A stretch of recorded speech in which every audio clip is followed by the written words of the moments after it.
안녕하세요. 뉴스에선 전부 다 말해주지 않는 부동산의 비하인드를 알려드립니다. 뉴말부입니다. 난데없이 터진 대통령의 계엄령으로 인해 대한민국이 완전히 뒤집어졌죠. 정말 아무도 예상하지 못했던 사건이었습니다. 아마도 올 연말 그리고 내년 상반기까지 이번 사태로 인한 정치적 쓰나미가 대한민국을 휩쓸게 될 텐데요. 부동산 시장 역시 이 거대한 파도로부터 자유로울 수는 없습니다. 오늘 영상을 끝까지 시청하시는 분들은 이번 비상계엄 소동으로 촉발된 정치적 혼란이 부동산 시장에 어떤 충격을 가져왔는지와 함께 앞으로 부동산 시장에 미치게 될 영향과 최근 계엄 전후로 벌어진 부동산 시장을 둘러싼 환경의 변화까지 폭넓게 이해하실 수 있게 됩니다. 한 치 앞도 내다보기 힘든 전국 속에서 부동산 시장이 어떻게 나아가게 될 건지 우리가 주목해야 될 흐름을 이 영상 하나로 정리해 드릴 테니까 끝까지 많은 시청 부탁드리고요.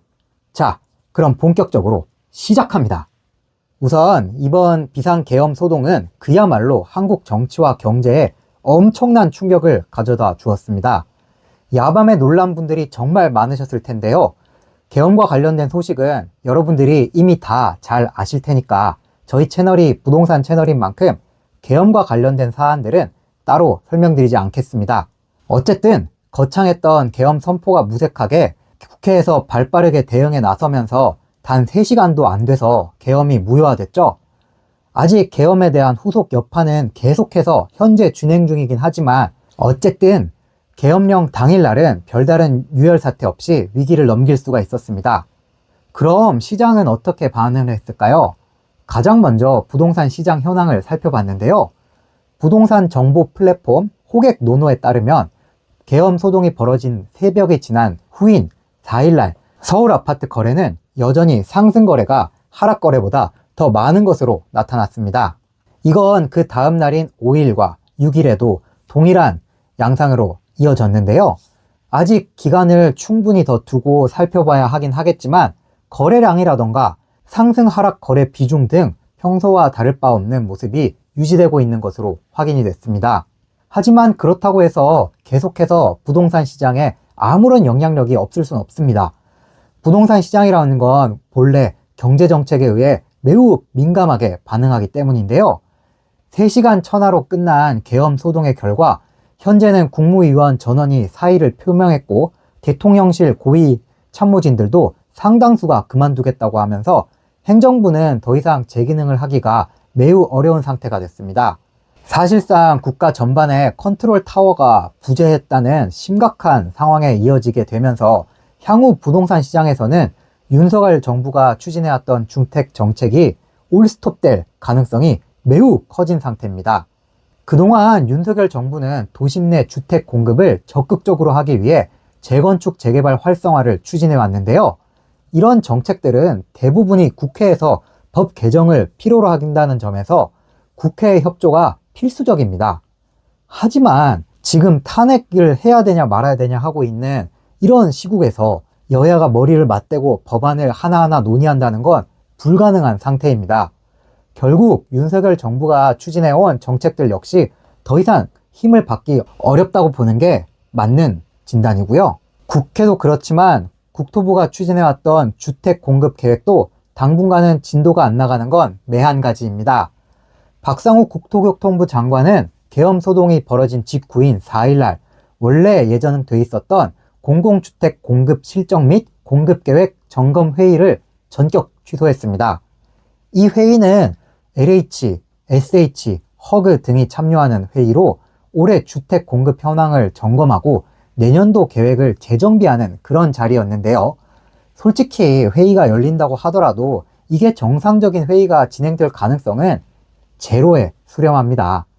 이런 시국임에도 누구 한 명이 사명감을 갖고 뭔가 정책을 추진한다고 해봤자 다른 기관에 대한 협조부터 시작해서 토지 수용 문제, 보상 문제, 제대로 된 참여가 이루어지기는 매우 어렵다고 봐야죠. 자기 혼자 열심히 한다고 해봤자 나중에 전부 다 폐기돼 버릴 가능성이 높고 최악의 경우엔 부역자로 찍혀서 나중에 한직으로 밀려나 버릴 가능성도 큽니다. 공무원들은 이런 감이 상당히 빠르거든요. 사실상 정부가 주도하는 주택 공급은 물 건너갔다고 보는 게 맞습니다. 이렇게 되면 안 그래도 심각했던 서울 내 주택 공급 부족 문제는 더욱더 심각한 수준에 직면하게 됩니다. 이러한 공급 부족은 집값 상승에 대한 높은 압력을 키울 수밖에 없게 되는데요. 지난 정부의 국토부 장관이었던 김현미 장관도 이런 말을 했었죠. 아파트가 빵이라면 밤을 새워서라도 만들겠다. 하지만 아파트가 빵이 아니죠. 사실 주택 공급이라는 건 정권에 상관없이 몇 년에 걸친 장기 프로젝트로 순차적으로 이루어져야 되는데 다시 정치적 변수로 인해서 공백 기간이 더욱더 길게 찾아오게 되는 겁니다. 지금 멈춰버린 주택 공급 정책은 2, 3년 뒤에 더욱더 큰 스노우볼이 돼서 공급난을 더 가중시킬 수밖에 없게 됩니다. 사실 이번 계엄 소동이 아니더라도 서울 아파트 시장에서는 특급 변수들이 쏟아져 나오고 있는 중이었습니다. 그중 가장 큰 요소는 바로 한국은행의 깜짝 금리 인하 단행인데요. 한국은행은 지난 10월에 이어 11월 말에도 기준금리를 0.25%포인트 낮췄습니다. 불과 한 달 보름 만에 2번 연속으로 기준금리를 낮추면서 현재 기준금리는 3%로 내려왔습니다. 이번 금리 인하 결정은 한국 경제의 저성장을 우려한 선제적 대응이라고 여겨집니다. 실제 한은은 이날 수정 경제 전망을 통해 올해 경제 성장률 전망치를 2.4%에서 2.2%로, 내년 경제 성장률은 2.1%에서 1.9%로 내렸습니다. 경제가 활력을 찾지 못하고 있으니까 금리를 낮춰서 경기 활성화를 유도하겠다는 거죠. 더욱 놀라운 점은 금리 인하에 대한 한국은행의 태도에 변화가 생겼다는 점입니다. 한은은 이번 통화정책 방향 결정문에서 금리 인하를 신중히 검토하겠다는 기존 문구에서 신중히라는 단어를 삭제했습니다. 이와 함께 3개월 내에 금리를 추가적으로 인하할 수 있다는 가능성도 열어뒀는데요. 금융통화위원들은 회의가 개최될 때마다 향후 금리가 어떻게 될 것이다를 대략적으로 알려주는 포워드 가이던스를 제공해 주는데요. 금통위원 6명 중 3명이 3개월 내 추가 인하 가능성을 열어둬야 된다라고 제시했습니다. 물론 이번 금리 인하가 경제적으로 좋은 상황은 아니라는 점에서 우려가 되는 건 맞습니다. 1,300원대였던 원달러 환율은 최근 1,400원 안팎을 오갈 정도로 달러 강세가 강해지고 있는 상황인데요. 이러한 와중에 계엄 소동이 벌어진 다음부터는 1,420원 중반대까지 환율이 치솟은 그런 상황입니다. 내수도 극심한 부진에서 헤어나오지 못하고 있는 상황이죠. 아이러니하게도 이렇게 경제가 침체되어 있는 상황이기 때문에 정부에서는 경기 부양을 위해서 돈을 계속해서 풀 수밖에 없는 그런 상황입니다. 제가 전에도 말씀드렸다시피 이러한 유동성 공급은 현금의 가치가 점점 떨어진다는 걸 의미합니다. 이건 다시 자산 가치의 상승으로 이어지게 되는데요. 엄밀히 말하면 현금 가치가 그만큼 녹아내리고 있다는 걸 의미합니다. 부동산 시장 역시 동일한 영향을 받게 되는데요.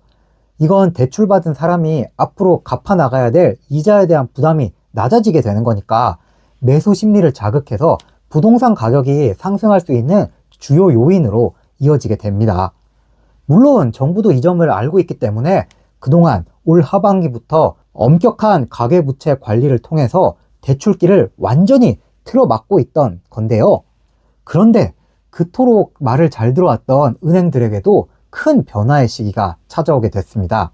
사실 은행들이 김병환 금융위원장이나 이복현 금융감독원장과 같은 정부 핵심 관계자들의 말 한마디가 나올 때마다 납작 엎드려서 상명하복해왔던 이유는 바로 올해 연말에 은행장들이 일제히 임기 만료를 앞두고 있었던 시기였기 때문입니다.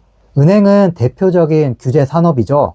그 중에서도 우리나라 은행은 심심하면 관치금융이라는 말이 나올 정도로 정부의 입김이 강하게 작용하는 그런 특수성이 있는데요. 이런 곳의 수장들이 자기 임기가 연장될지 안 될지도 모르는 상황인데 감히 정부의 말을 어기고 마이웨이를 할 수 있는 사람들이 있기야 하겠습니까? 그런데 이제 주요 시중은행들의 은행장들의 인사가 마무리 단계에 다다랐습니다. 신한은행은 연임에 성공하긴 했지만 KB와 국민은행은 변화를 택하면서 수장들이 날아갔습니다. 여기에 하나은행과 농협도 조만간 인사가 결정될 예정이고요. 인사가 끝나면 어떻게 되나요? 새로 임명된 사람이나 연임하는 사람이나 가장 먼저 해야 되는 일은 변화입니다. 보니까 때는 연말 연시고 인사도 이제 끝났겠다. 뭔가 변화를 줄 만한 게 있을까 찾아보다 보니 지금 은행에 대해 사회적으로 요구가 큰 게 뭔가요? 현재 은행들이 받고 있는 가장 큰 압력은 예대 금리 차를 지나치게 확대하는 것에 대한 비판입니다. 대출 금리는 높아졌는데 예금 금리는 낮아지고 이런 예대 마진 구조로 은행들이 배를 불리면서 사상 최대 실적을 내는 게 확실해진 상황이다 보니까 언론과 금융당국 등 사회적으로 비판의 목소리가 끊이질 않고 있습니다. 실제로 은행들은 금융당국의 가계대출 옥죄기를 하면서부터 가상금리 인상을 통해서 대출 금리를 계속해서 끌어올렸습니다. 반면 기준금리가 내렸다는 이유로 예금 등 수신금리는 낮췄죠. 이런 돈놀이를 통해서 주요 은행들이 올해도 역대급 실적 행진과 함께 성과급 잔치가 벌일 게 예상되고 있는 상황인데요. 그렇다 보니 새로운 은행장들은 이러한 사회적 압박 속에서 상생금융을 내세우면서 대출 문턱을 낮출 명분이 강해지게 됩니다. 지금 보시는 사진은 작년 말에 열린 은행권 민생금융지원 간담회 현장 사진인데요. 은행권이 돈잘치를 부리는 건 작년이나 올해나 동일한데 정치권에서는 이걸 가만히 두고 보고 있지 않는단 말이에요. 특히나 이런 사안에 대해서는 여야를 가리지 않기 때문에 내년 초에는 은행권에서도 대출 금리를 인하하는 조치가 나올 가능성이 매우 높아지게 됩니다. 이와 함께 새로 임기를 시작하면서 은행장들이 반드시 해야 될 게 있죠. 바로 내년 실적 챙기기입니다. 우리나라 은행들이 돈 벌기 가장 편안하면서도 실적 내기 좋은 상품이 뭔가요? 무적의 대출, 주택담보대출입니다. 여기서 우리가 또 기억해야 될 게 하나 있습니다. 정부는 가계대출 관리에 대해서 은행권 자율적으로 결정해라 라고 지침을 줬어요. 그런데 내년부터는 은행들의 대출 한도가 새로 세팅이 됩니다. 올해 정부가 그토록 강력하게 대출을 억눌렀던 배경에는 은행들이 사전에 설정해왔던 대출 한도를 대부분 채워버린 상태였다는 점이 있었는데요. 이런 상황에서 은행들은 당연히 돈 벌기 가장 좋은 주담대 영업부터 재개할 가능성이 매우 높아지게 됩니다. 이 과정에서도 인위적으로 높여왔던 가상금리도 낮추면서 경쟁이 심화될 수 있는 가능성이 높아지게 되고요. 특히나 정상적인 시중이었다면 은행권에서도 그래도 정부의 눈치를 조금씩 더 살폈을 텐데 이젠 정부가 사실상 제 기능을 못하다 보니 감시가 느슨해지고 그렇다 보니 은행들이 움직일 수 있는 재량권도 더욱더 늘어나게 됩니다.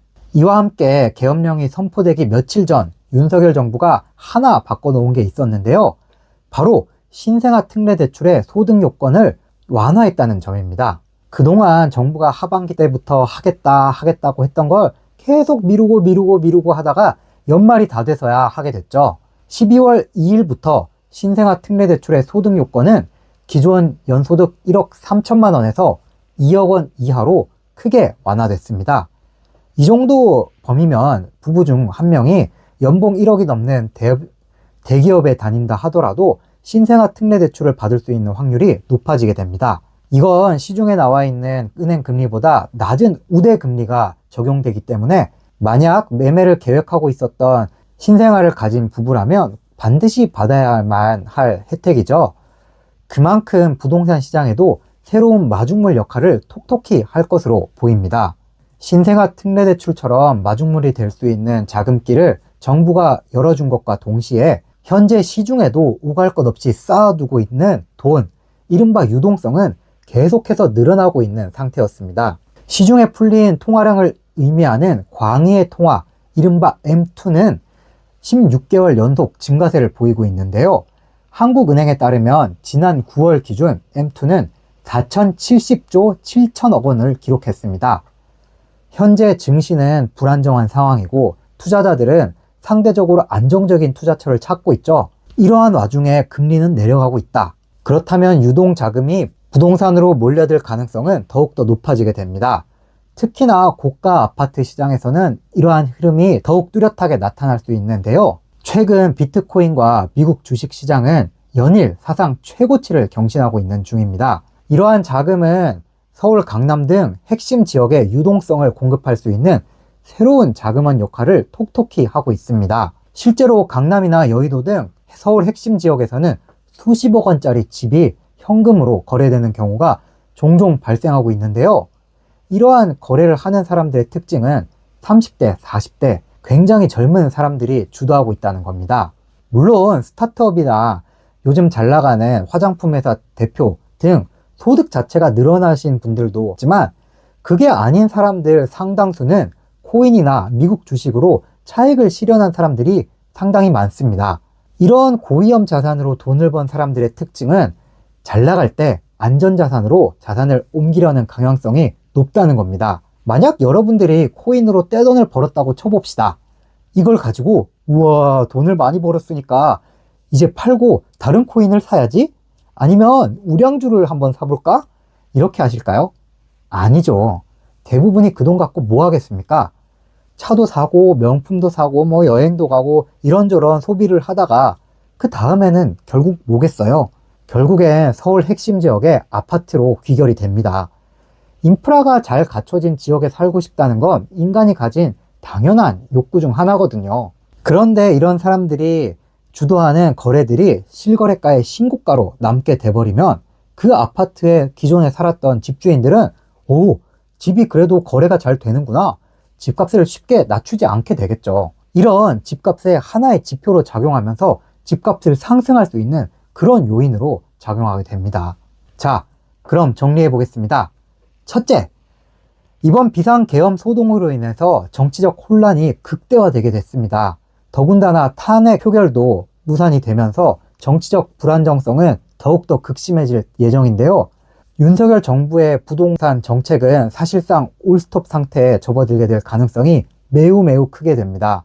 국회 논의가 필요한 사안들 역시 전부 다 불가능해지게 되면서 주택 공급 부족과 이에 따른 집값 상승 압력은 더욱더 가중될 가능성이 커지게 됩니다. 둘째, 한국은행이 기준금리를 인하한 데다 임기 만료를 앞두고 있던 주요 은행장들의 인사가 마무리 수순에 들어가며 금융시장에서도 큰 변화가 예상됩니다. 이러한 금융시장의 변화들은 부동산 시장을 활성화시킬 수 있는 요인으로 작용할 가능성이 큽니다. 셋째, 이미 지금도 시장에는 부동산이 유입될 수 있는 대기 자금들이 계속해서 늘어나고 있는 상태입니다. 신생아 특례대출 소득 요건이 완화된 데다 언제든지 움직일 수 있는 광의의 통화 M2도 역대 최대치를 기록하고 있고요.